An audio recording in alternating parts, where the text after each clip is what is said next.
Yes. Debate about the debt ceiling. Yes. Republicans have said that there are certain things that are off the table, defense.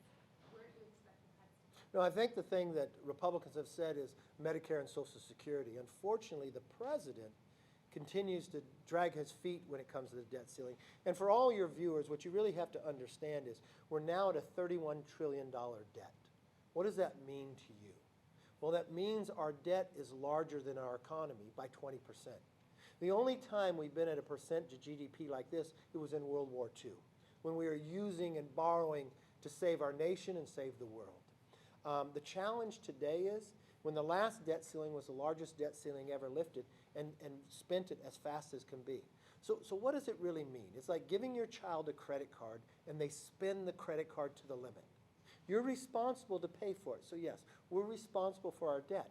But do you automatically raise the limit on the credit card for your children? Or do you look at where you're spending the money and change the behavior? So when I've sat down with the president, I think the way our whole government is designed, you've got to have compromise. I actually think we should spend less because if you look at the revenues coming into government, it's the highest it's ever been in the history of America. And it's not just high in dollar value, percentage-wise. It's 20%.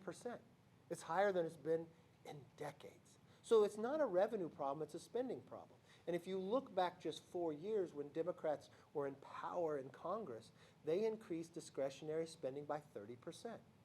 So it's fair to look at the 8 years before that when Republicans were in the majority. Well, in those 8 years, Republicans increased discretionary spending by 0. They actually decreased it by $10 billion. So how did we get to this problem? Well, you had one-party control. They spent more money than any given time. And when you look going forward, the Congressional Budget Office is going to come out, and right now they're telling us in the next 10 years, we'll have to pay $8 trillion just in interest. So the interest payment could actually become the most expensive payment America has. So they used a credit card with never changing and just increasing the debt. So the president is asking us just to increase the debt limit and do nothing else. Just make a clean debt ceiling. Well, no family lives that way. No business lives that way. And our state can't live that way. So I don't believe the federal government should live that way. So I think we could come together, find places that we can end waste in government, pay our debt, but put us on our path to have a balanced budget. That would be important. Why is it always Social Security that's brought up in terms of costing too much? It's a system that we all pay into, which if it gets cut, then I'm not going to see any of this money that I put in over my lifetime of work. Well, the good question there is you asked why it's brought up. The only reason I brought it up is to tell you it's off the table, so it's not brought up. The only person who's playing politics right now is with the president. He's putting in jeopardy our economic future. One, by spending too much money. He's added to this debt and the Democrats by almost $10 trillion.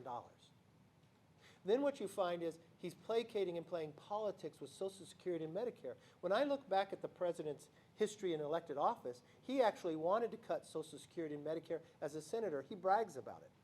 He, as a senator, voted against the debt ceiling. And his comments of why he voted against the debt ceiling was that he was so mad at the policies that brought us to that debt.